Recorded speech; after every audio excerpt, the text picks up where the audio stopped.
ये एक air ambulance थी जिसने रांची से दिल्ली के लिए उड़ान भरी थी। इसमें पायलट, क्रू मेंबर समेत 7 लोग सवार थे। इस दुर्घटना में सभी ने अपनी जान गंवा दी।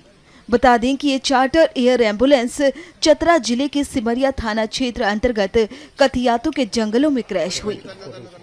इन घने जंगलों में रेस्क्यू टीम को भी पहुंचने में काफी मुश्किलें हुई। हमें जो इन्फॉर्मेशन मिला था कि कोई प्लेन क्रैश हुआ है, तो हमने सोचा एयर एम्बुलेंस, छोटा हेलीकॉप्टर जैसा कुछ होगा। तो जब हम लोग यहाँ आए, देखे हैं, तो ये एरिया काफी इंटीरियर में है। आप देखो, कच्चा ट्रैक भी यहाँ से 2 किलोमीटर का 2 किलोमीटर तक तो कोई रोड ही नहीं है। उसके पीछे जो शुरू होता है तो वो पूरा कच्चा ट्रैक है, कोई 5 किलोमीटर का पैच। फिर देन उसके बाद फिर सिमरिया से 15 किलोमीटर के आसपास सिमरिया है।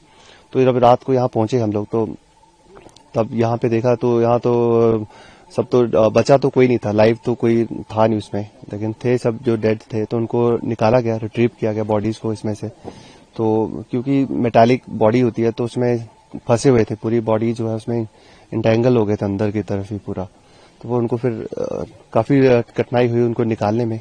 जब निकलते गए तो फिर हम उनको यहाँ से कैरी करने में 2 किलोमीटर वन साइड, हमारे पास स्ट्रेचर भी एक ही थी। रात को हम लोग अपने साथ एक स्ट्रेचर ले आए थे एसएसबी की, तो उसी के साथ हमने फिर इनको रेस्क्यू करके हम लोग जो उनको रिट्रीव करके बॉडीज को बाहर तक पहुंचाया है, मेन रोड तक।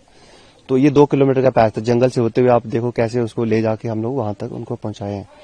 और फिर ये हम लोग 7 बॉडीज जो थी वो सारी रिट्रीव करके हमने वहां तक पहुंचा दी। क्या कंडीशन थी sir inside plane around vicinity में, क्या कंडीशन थी? अब प्लेन का कंडीशन विसिनिटी का, हम ऐसे तो जंगल है, जंगल के बीच में ये गिरा है, तो यहाँ से तो बस यही है कि हम लोग अगर बचा है जो भी, उसको बच तो कोई पाया नहीं। और उनको रिट्रीव करने में भी हमारी काफी मुश्किलों का सामना करना पड़ा, क्योंकि बहुत डीप जंगल के अंदर है, फॉरेस्ट के अंदर है। यहाँ पे अकेला चलना, बंदे को चलने के लिए भी मुश्किल है। और इस तरह से ये डीप इंटीरियर फॉरेस्ट का पार्ट है और बुशेस हैं काफी सारे। और इसमें हम लोग रात के टाइम पे जैसे आप मूवमेंट कर रहे हो, रेस्क्यू कर रहे हो, तो उसमें काफी कठिनाई तो था ही। लेकिन ठीक है, हमारे जवान सब डटे रहे और उन्होंने सब बॉडीज को निकाला और हॉस्पिटल तक पहुंचाया है। अभी क्रैश के बाद जो पहुंचने का गोल्डन आवर होता है वो तो ऑलरेडी लेफ्ट हो गया होगा, क्योंकि काफी इंटीरियर में है। हाँ, काफी इंटीरियर में है। 2 घंटे तक तो मुझे लगता है कोई जो भी पहुंचने में भी टाइम लगा होगा, जो भी आया होगा, फर्स्ट रिस्पॉन्डर भी, तो काफी टाइम लगा होगा। लोगों को लोकेट करने में भी टाइम लगा होगा, जंगल के बीच में ये क्रैश हुआ है, तो एयरप्लेन को ढूंढने में भी टाइम लगा होगा। क्या एसओपी होती है सर जब ऐसा इंसिडेंट होता है आप लोगों के सामने, तो क्या एसओपी फॉलो करते हैं जनरली?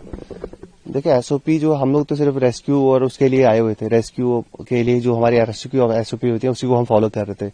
जब रेस्क्यू देखा गया कि रेस्क्यू वाला कोई इसमें लाइव तो कोई बचा नहीं है, तो देन उसके बाद बाकी का काम होता है कि डेड बॉडीज को निकाल के उनको कंसर्न हॉस्पिटल तक पहुंचाया जाए। तो वो हमने उसको फॉलो किया, वही हमने किया है रात को।